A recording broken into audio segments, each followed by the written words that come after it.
Recently, Turkey renewed their commitment to leading the ISAF support for security in Kabul.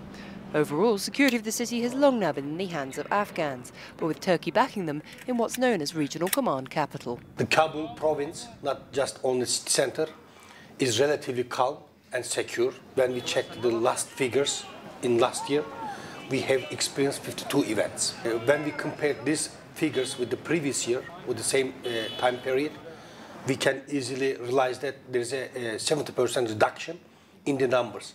The bulk of the credit for this improvement must lie with the enormous and increasingly successful efforts of the Afghans, but they greatly value the Turks and take comfort in having them around. Why are the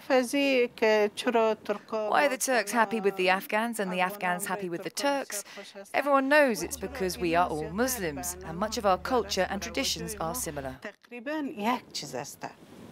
Turkey sent troops to Afghanistan after the September 11th attacks on the condition that they wouldn't take part in combat operations. Contrary to some other international forces here, the Turks don't march through our streets and roads with their caravans or guns on, hands on trigger. When you see other forces going around hands on trigger, people get very much intimidated. Afghans, in a way, indirectly don't look at the Turkish forces as foreign forces here. They somehow think that they are more of their own. The commander of ISAF, General Petraeus, recently visited a Turkish camp in the east of the capital, which provides first-class education and healthcare to locals, often too poor to find it elsewhere. This little boy, Wally, suffered serious burns after he hit an unexploded mine. Inshallah, his health is much better now, completely. Compared to his previous condition, now there's a big difference. The spots you see here are healed. Now it's just this wound and this one. And the whole of the leg is healed. At another camp in Kabul, the Turks run a 12-week course training Afghan non-commissioned officers, widely considered the backbone of any army. Between Afghanistan and Turkey, there is friendship and brotherhood, more than 100 years old.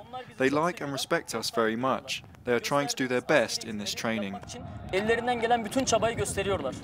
The Turks have also contributed air assets to the capital. Here in the east of the city, a Turkish Helicopter Detachment is Regional Command's eye in the sky, providing medevac and search and rescue when there's an emergency. So I think it was about 2 months ago there was a suicidal attack in Camp Julian where a couple of ISAF personnel were injured and dead, and they wanted us to respond as an aeromedical evacuation unit. And I remember that time we took off in about 15 minutes, and just evacuated the people. Elsewhere in the country, the Turkish have recently followed the successful civilian provincial reconstruction team in Wardak with another PRT in the north of the country. It's dedicated to economic development, arguably as essential as security operations to Afghanistan's recovery. Turkey has over 2,000 soldiers and civilians working in Afghanistan and says its commitment is open-ended, something which the Afghans are likely to welcome. This is Ruth Owen in Kabul for the NATO Channel.